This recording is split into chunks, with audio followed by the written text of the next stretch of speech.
quay những chỗ chính là Không, qua khúc là cái đường, qua cái đường hẹp. là bắt đầu tuyến đường mình đi qua Thụy Sĩ từ bên Italy chỗ mình hotel này nọ rồi đi tới các tuyến đường đi về các trạm sau đó tới mình chở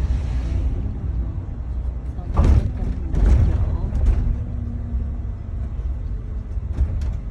Rồi sau đó đi qua cái đảo ở phía bên cái đảo này ở Thụy Sĩ của Thụy Sĩ mà nó là sớm của Italy.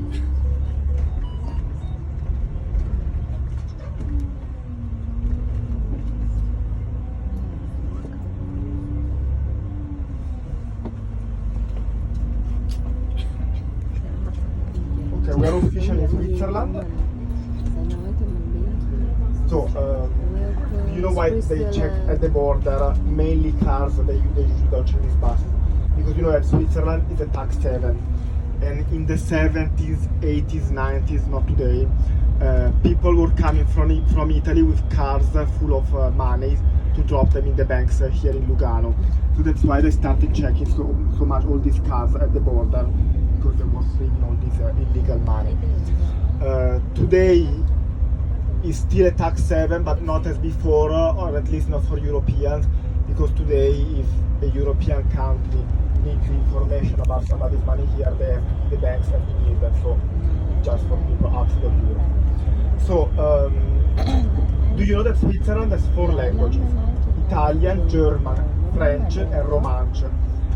The Romansh is a dialect, they speak Romansh in a few valleys on the Alps, but today there are probably around 50,000 residents left that are still speaking Romansh.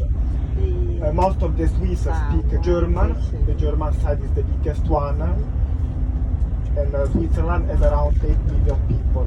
Most of them are German, while the French side is on the lake of Geneva. This side is the Italian side, this is the Canton Ticino. Here there are around 350,000 people speaking Italian, and they are Catholic, because till the unification of Switzerland in 1815, this was part of Italy. At the time Italy didn't exist, they were part of the Savoia kingdom, of the Sforza family from Milan. So this area of Switzerland was always between Milan and Como, was part of Como, was part of Milan, was part of Torino. So they've been contending this land for centuries, but that's why at the end these people are Italian. They've got our tradition, they've got our lifestyle, so that's very different. You will see Lugano is very different from Como. It's a very modern city, it's a financial city, so you won't see the beautiful houses, the beautiful villages, the historic towns that we saw in Como. And the center of Como is very old, this one is very modern. So that's a bit different. I think Como is more stylish, and I like it. On this lake, if you look on Google Maps, you see there's a small village on the other side of the lake. There's an Italian village that is called Campione d'Italia, completely surrounded by Swiss territory. Because when Switzerland unified 200 years ago, in that village there was a monastery, and the monks asked Italy if they could still be part of Italy. So they were allowed to be part of Italy, and today this small village where today live is almost 2,000 people. Is completely surrounded by Switzerland, but they can freely move wherever they want, so that there are no borders there, so they can access Switzerland, Italy, whenever they feel like doing it. So there are no controls at all. So we are in Lugano. You can already see the suburban area around Lugano is completely different from Como. You see all these very modern houses. Này là đẹp quá chừng luôn. Lugano has around 60,000 residents, while Como 80,000, so it's slightly smaller than Como.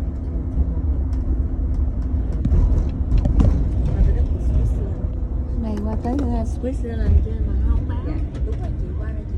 Mà không có thấy, mà không có thấy nó nói là welcome hay là gì. Hay nói tiếng của Italy. And the whole city of Lugano is on the hills. So that's why while you walk in the street, you will see just a small center on the lake. In front of the lake Wow, is cái này a không. track. And then you walk up from this.